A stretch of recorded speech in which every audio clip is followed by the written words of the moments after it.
and welcome to the Fillers Free Motion Challenge Quilting Along. I'm Angela Walters from Quilting Is My Therapy, and in this video we're going to talk about geometric fillers.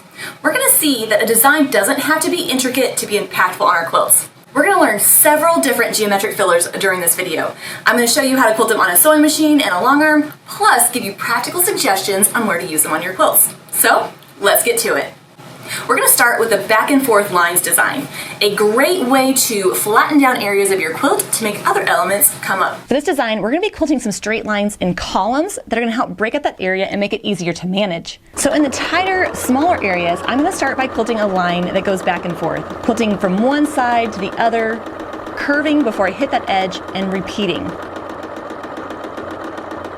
To get that nice curve at the end of my line, I need to be looking ahead of where I'm going. If you find that your back and forth lines are a little pointy on the end, it might be that you're not giving yourself enough time to make that turn. By looking ahead and anticipating when the edge is coming up, you can begin that curve before you run into the edge. And now as the area gets bigger, I might decide that I don't want to keep quilting those long lines. What I can do is start quilting them in different widths or lengths, depending on the direction I'm heading, so that when I come back later, they'll fit together nicely. By making them all different lengths, when I come back and add my next section, it's not going to be so noticeable where they hook together. And here I'm quilting it so that the lines are going vertical, so I'm varying the length. As I'm varying that or changing it up, I'm trying to be intentional to make each one a little different. And I'm going to keep working my way across the top of the area until I reach the other edge. I'm quilting these fairly densely. They're about 1/4 inch apart. Now this is something I would do as a filler to really highlight something else. But if I didn't want the quilting to be so dense, I would adjust the spacing between my lines. That will determine the density. So it's not about how big your columns are, it's about how much spacing you're putting between those lines.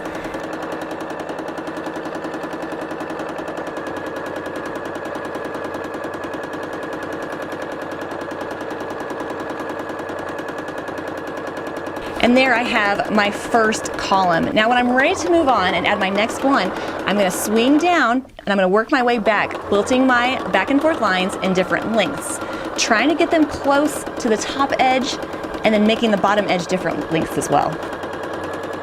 I'm not worried that the lines perfectly match up to the other curves from the previous one. That doesn't matter. I am, however, trying to make sure I don't leave any big gaps in between them. So I'm just trying to fill that area in as much as possible. Another thing I'm not doing is I'm not necessarily running my curved ends into each other. I personally like a little pop of that unquilted area as they're just a smidge apart. But that's totally up to you. You can play around with that and find what you like. And here we can see I have my first couple sections. Now you might notice that I'm not quilting this with a ruler. I feel like if it's a smaller section, I can usually freehand and get a line that's pretty straight-ish. And I also think that using a ruler might slow me down a little bit. For this, I just want to smash down that area so the lines don't have to be perfectly straight. But if you're more of a perfectionist or you really want them to be nice and straight, you can definitely use a ruler if you'd like. Well, now I have my next section. I'm going to work my way back, adding more of those back and forth lines, working my way, filling it in. Once I get to my last column and I'm about out of my area, I know that all my back and forth lines are going to end along that edge. Now you can quilt these so they're horizontal or vertical, whichever is easy for you. I just prefer quilting them vertically because I feel like I can get more of a momentum, more of a push in this direction. And then once you're done, you have that nice all-over texture, and although I quilted this design in sections to make it a little bit easier, it's not that noticeable. Keeping the spacing the same and having that nice curve at the end just gives it that great all-over look. How I'm going to approach this when quilting on a long arm quilting machine depends on how dense I'm quilting those back and forth lines. Quilting those lines 1/4 inch or more apart is something I can do without using a ruler. I'm just going to freehand and try to get as straight as I can. I'm going to start by quilting my back and forth lines in a column, making them different widths. Having that nice curve on the end. And then once I run out of area or I approach the end of my throat space, I'm going to continue on and start quilting my next column. Working my way back up, quilting them in different widths. Repeating all the steps that we saw, just creating that beautiful back and forth line.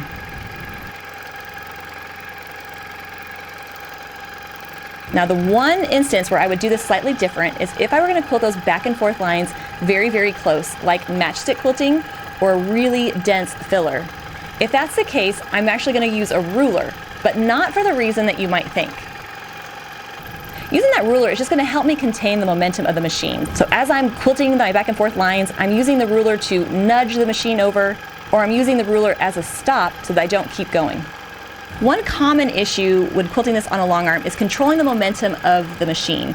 So if you're quilting that back and forth line and your lines are kind of curving at the ends, that means you're just making that turn too big. Now the good news is that will come with practice. So just get it as close as you can and continue on.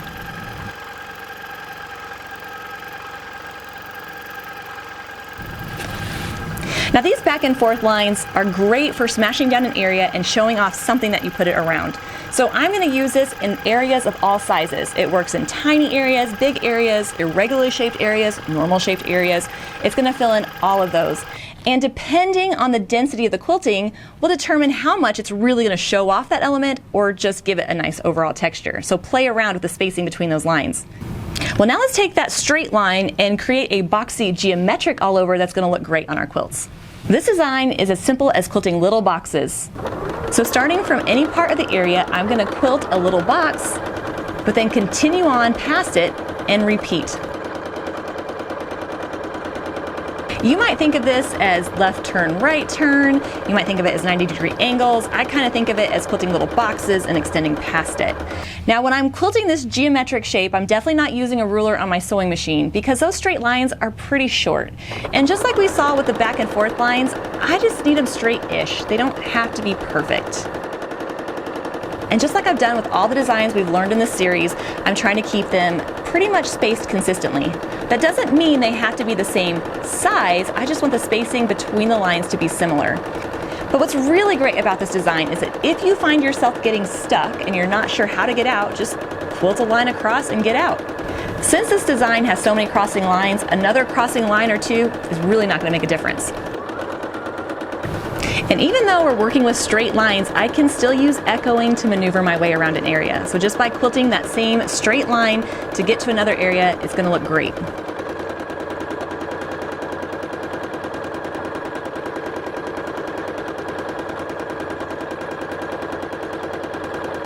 Now, one thing that you probably have already figured out about me is I like to quilt kind of fast. So as I'm creating my boxes, you might notice that my corners are a little bit more, well, rounded. It's because I like the mid-century modern organic look. Oh, no, that's not it at all. What's happening is as I go around that corner, I'm kind of going real fast and it's curving it out a little bit. If I want that nice, sharp, pointy corner, I can hesitate for just a moment in there, take another extra little stitch, and that's going to make it nice and sharp. As long as it's similar throughout, it's going to be fine.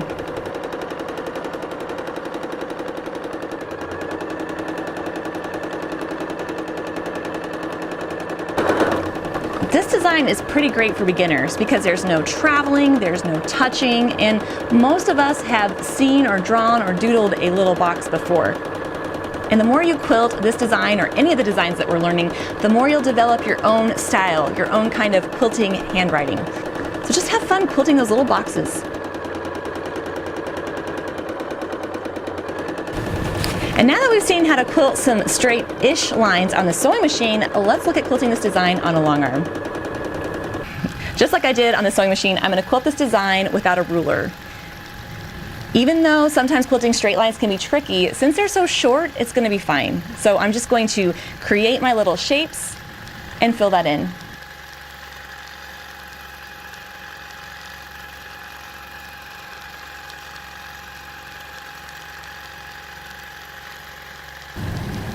And this is a design that's going to look great on your children's quilts, more graphic quilts, maybe more modern quilts, but you could use it on other quilts as well. I'm not going to try to fit these boxes into little areas or areas that are very irregularly shaped.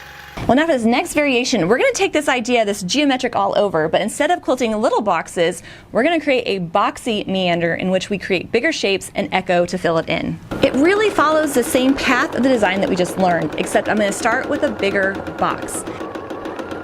But I'm going to stop before I close it off. But now that I have my section, I'm going to echo the sides, working my way to the center. And once I run out of room, it's time to repeat. So I'm going to travel right on out, crossing those lines, until I get just below it. And now it's time to repeat, quilting another box and filling it in. Now you know the drill. It's the spacing between the lines that determines the density. So it doesn't matter if these boxes are bigger or smaller because we're going to be filling them in. So when you're quilting them, pick a size that's comfortable for you. If I'm working on my sewing machine and I have a bigger throat space, they might be a little bit larger because maybe I feel more comfortable quilting those straight lines. The good news is after I quilt my initial box, the lines are going to get shorter and shorter.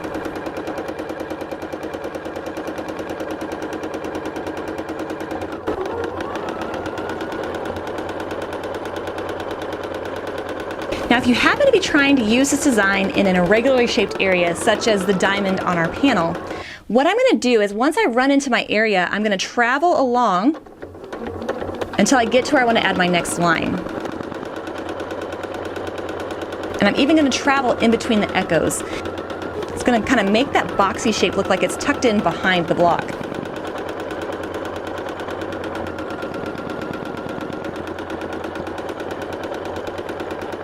Now this design needs 2 defined edges, so it's going to work out perfect for your medium spaced areas or in between blocks, and I'm going to use the 2 edges of my panel to fill in. Starting from one edge of the area, I'm going to echo the side, but at a random point. I'm going to curve out in the direction I'm heading, and then continue echoing the side. And now I have this section to fill in. It's really skinny at the top, it's wider at the bottom, so now I'm going to travel and echo and fill in that space.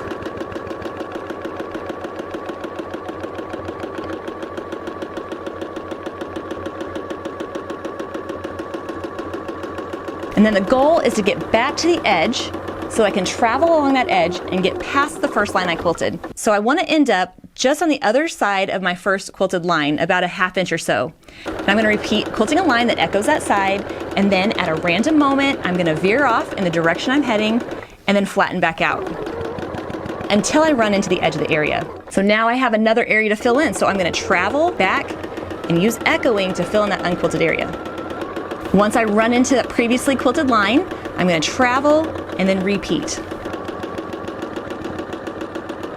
And I'm going to keep doing that until I fill in that little unquilted area. The goal is to end on the edge of my area so I can travel along till I get to the next point. However, if you find yourself in the center or stuck, you can just break thread and start a new line where you need to be. All right, now it's time to repeat. Echoing the side, veering off at a random point, and running it into the edge of the area. Travel and use echoing to fill in that unquilted area.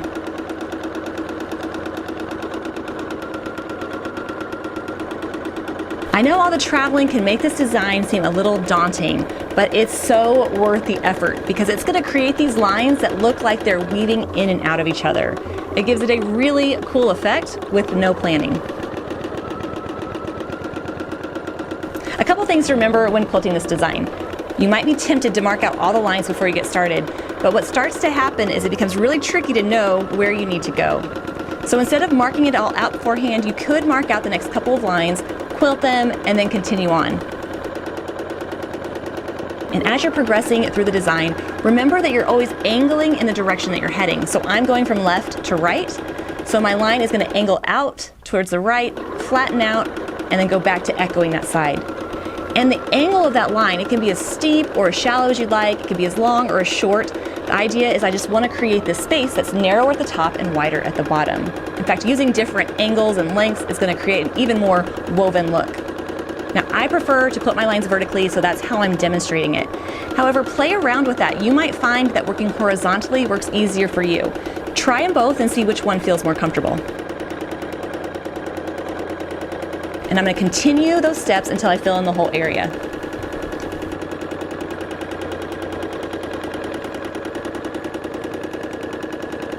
And once there's no longer room to add any more of those lines, just add some echoes and fill in that last remaining area.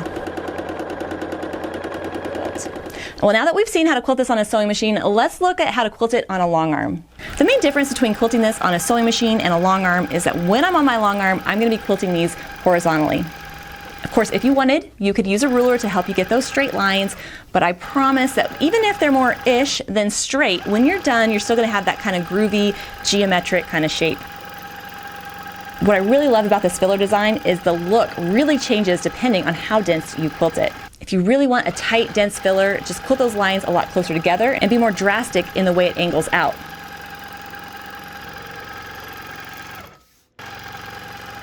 And when you're done, you'll have a geometric type of design that's a little straight, a little curvy, and looks amazing on your quilt.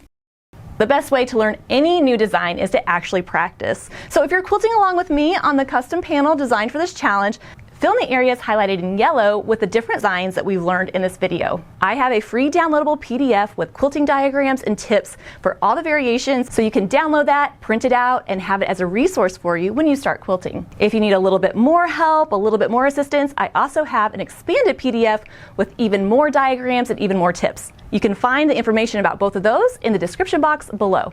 Then join me this Thursday at 3 p.m. Central for my live chat, where I answer your questions live and give you more design ideas for this quilt. Until then, everyone, happy quilting.